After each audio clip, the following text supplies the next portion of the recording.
A couple of chapters ago, I was talking about how to race a Hobie 16 competitively. You really wanted to have your holes glued and your trampoline tightened. There's a third item, and actually a fourth item as well. Good or new sails is kind of a given. You're not going to put an old beat up VW engine into a Ferrari. So the sails are a given. And so really the third item I want to focus on here is a good rudder system. The more time that you can spend on your rudder system, tightening up the linkage and getting the rudders smooth and operating easily, the faster your boat's going to go. The rudders are the deepest thing in the water. They will slow you down more than anything else. They are your rudders. They are your brakes. So that before the start or at the leeward mark, if you need to slow down, you waggle them back and forth real rapidly. But it also stands to reason. You want those puppies as tight as can be. And we're going to go into the rudder system, and this is a new boat, so I'm expecting it to be tight and smooth, but we'll talk about it in further detail. These are the rudder pins, stainless steel, that come with the Hobie 16, and you can see that I've added cotter pins at one end. I have not added them at the other end, and that's because I do not trailer with my rudders on. I pull them out after every use. So I have them on the top, and then the bottom is free. They don't work out, folks, so nothing to worry about there. The key element, though, is you always want to manage your rudder system to make sure it's nice and tight. Loose rudders are slow, and they're no fun. They make, reminds me of driving my 1963 Ford pickup versus the rack and pinion steering I've got now. You get the idea. So tighten up that steering system if it is loose, the rudder system. If it is loose, you'll have a lot more fun and you'll go a lot faster. So in the old days, the rudder system for the Hobie 16 was as loose as a goose, and you didn't know which way it was gonna take you. You might pull on the rudder and it goes the other way. That thing was crazy. Over the years, Hobie Cat has made some technical changes and also improved their quality of manufacturing. What we've got here is a European style gudgeon system. There used to be two separate pieces. It's now all one. In addition to that, the manufacturing of this has become, the tolerances have been so good that you actually have to use a hammer to get the rudder pin into the gudgeon. So I'm just going to tap it lightly, right? And you say, well, that's all really good, Peter, but what do you need to do? So there I am, and that's how I'm going to trailer. Well, what are you going to do when you get to the water and you want to put the rudders on? Oh, yeah, that's right, the rudders, I forgot. Well, you just start pounding it back up.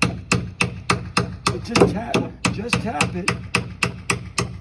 And then when you get to the lower gudgeon, I know I'm not supposed to use it, and you purists are going to hate me for it, but I'll just take I think it's a number 2 Phillips, because it's round and it goes through there, and I'll just start taking it up through there like I did, and whoops, and that's the price you pay for having a tight rudder system, and I'm just fine with that. And then I can just pull it out. Over time, it's probably going to work loose, and I won't have to pound it in. But for now, I'm happy that I get to, because that means it's a tight system. In putting together this chapter 7 on the rudders, I realize I owe you an apology. I left out what I think is a critical piece of video showing you my video assembly, my rudder assembly, how I have put together my rudders. What I'm going to do is later on, I'm going to take an image and walk you through that so you can at least see how it's supposed to be put together. I'm recording this video in the winter of 2026, and my boat is in storage. So it's my intent to update this section of the Rudders video with an updated version showing my assembly, but I've got to wait till I get the boat out of storage, which will probably be late spring or early summer. So check back on that because there are going to be some improvements, performance tips that I can give you and just walk you through that. But I've got an image later on here in a little bit that I can walk you through. So there's 7 primary pieces to a Hobie 16 rudder assembly. The first is what I call the cross arm. It's the piece that connects the 2 rudders together.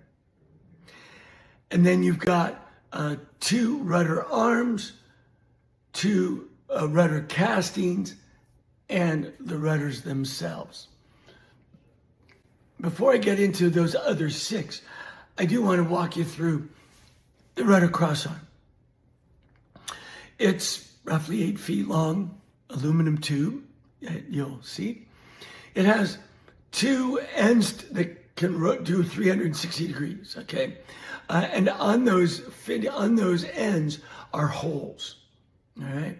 Those holes are going to be important. I'll talk about them in a little bit.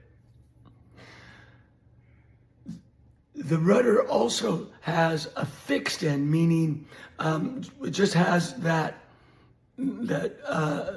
piece that goes around and around. Another end also has a screw. You can screw it in. Screw it in, screw it out. And that's so you can adjust the length of that cross arm. And that adjustment is critical in getting your rudders aligned. Now, I'm not going to show you in this video how to align your rudders. You're just going to have to wait for another video on that process. But it's critical that you use that screw to get your rudders perfectly aligned. When fitting that cross arm onto the boat, usually what I will do is I'll put the 2 rudders on one rudder on each hull, and then I will use the cross arm and place it on the arms, on the end of the arms. And as you'll see in the image, at the end of the arms is a pin, one on each arm. And so the holes at the end of that cross arm fit over those pins. And as you'll also see then on the rudder cross arms, on the rudder arms is a little piece attached by bungee that you can fit over the pins to lock that cross arm down so it won't pop off of the pins. But all that's later. Also, you'll notice on that cross arm, right smack dab in the middle, is the fitting for the tiller. Okay, and obviously you want that up when you're fitting the cross arm on the boat for the first time. All right, well, let's dive into this image I've got of 2 rudders fully assembled without the cross arm.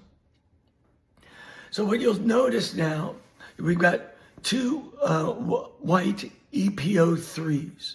The trailing edge is that black strip along the back, and it comes right to a point, right? And the front of the rudder is the nice rounded part. It looks just like an airplane wing, okay?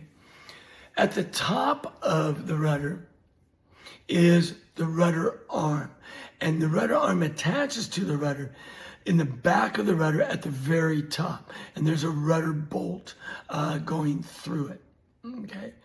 And typically with all 4 of these rudder bolts, you're gonna wanna shim them. And usually shims are included with a new boat, but if they aren't, then you just have to get some from your Hobie dealer. The rudders are built symmetrically, so it doesn't matter which side they go on. But the rudder arms, those extensions that stick out, those are asymmetrical. They actually have a bend to them, and you want to get that bend right. And specifically, you want that bend to be pointed in, okay? If they're pointed out, no go, man. It's going to be slow. You're going to hate it. So make sure that you get the right rudder on the right side of the boat with rudder arms tilted in, okay? That's how you know you've got your rudders on right. When I'm putting the rudder bolts in the assembly of the rudders, I make sure that the bolts go from outside to inside. I want the nuts on those bolts to be on the inside. That way I won't have somebody shearing them off accidentally in a collision. Plus I can also just look back and see if my nut is backing off, which might be a good time to stop and tighten it back up. I've never had that happen, but it's always in the back of my mind, and I just want to make sure. So we have walked us through the rudder arms. You will see right below the rudder arm is the rudder cast. And this is what the rudder pins will go through. The front end of that rudder casting will mate up with the gudgeon on the stern of your boat, and then the pin will slide through both of them, and that's how they'll all connect. Okay, and the rudder bolt on the lower rudder casting, you want that to be quite snug. You don't want it loose, and you don't want it just cranked. Because again, you want the rudder to be going up and down. At least when I'm sailing downwind and sometimes upwind, I'm lifting my rudders up. Not all of them, but upwind, I'll sometimes lift one up, and downwind, I'll lift one up. And so you want the lower, you want basically both pieces to be able to rotate, but you want them to be snug. You don't want any slop in there. And so that's about the whole walkthrough.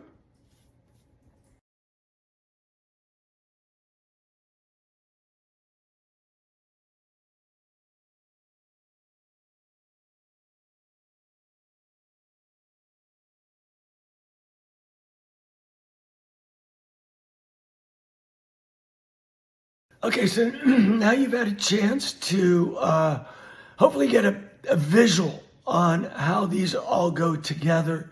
Again, I apologize. I don't have mine to show you. Expect that later in the year. And there aren't too many enhancements, but I've got a few things that I do like to do that I've learned over the years that will help improve performance and or safety.